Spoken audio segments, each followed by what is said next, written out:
Hey guys, I made it outside now. So before we get some stormy weather, I thought I would show you a couple of ideas on how to use found objects to create your shadow drawings. You've probably seen these on Pinterest. Just give it a shot, get you a variety of shapes, make sure you have someone's permission that's an adult, and see what you can create. Looking in my backyard, I can see the east sun is creating a pretty long shadow. So this tells me it's a good time of day. So I would say it's 9:30, 10 o'clock. That's a good time for shadows. So a time that's not good for shadows would be at noon or lunchtime, because the sun's right over our heads and the shadows are very short. Here's another example. I have this wire table that sits on my back porch, and look how long the shadow is on the rug. I could do something creative with that shadow. I may make a cage for an animal. Well, I found a little dinosaur figurine in my son's toys, and I'm using the shadow and the off of him and the shadow off the table. I can create the idea of a dinosaur in a cage, and I can trace it with my pen or pencil.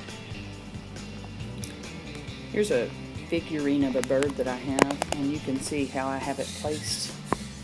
Right now, it still looks like a bird, but let's see what happens when I change it. Now, that shadow doesn't look like a bird at all. No one would ever guess that that was the shadow of a bird. Okay, here's our little dinosaur guy from the cage that we fabricated. Let's see what he looks like from different angles.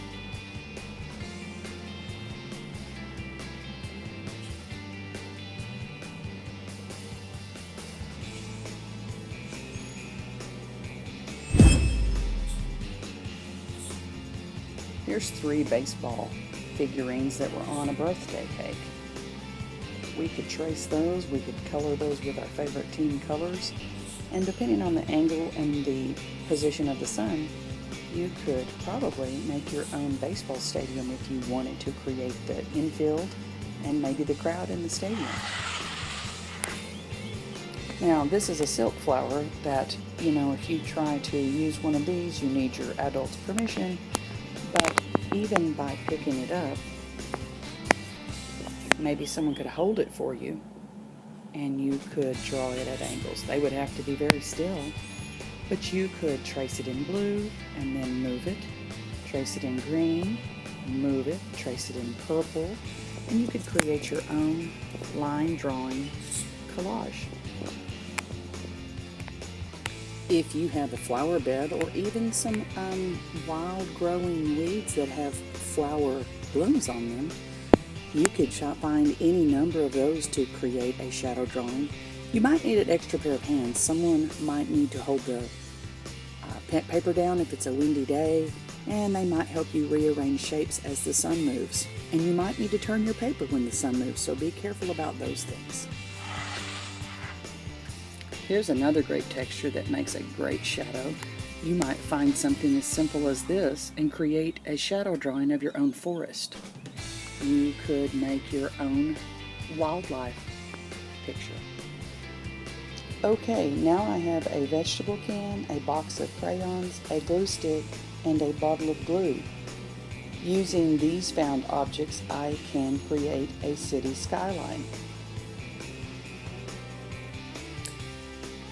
Remember, when you're choosing objects, it doesn't matter if it's a flower, canned goods, a shoe, but just make sure it is objects that are okay to use by checking with your grown-up. Don't forget, you can change your crayons, your pencils, use a variety of shapes and colors, and don't forget to make use of the position of the sun. Clean up your mess, have a great time, and enjoy shadow drawings.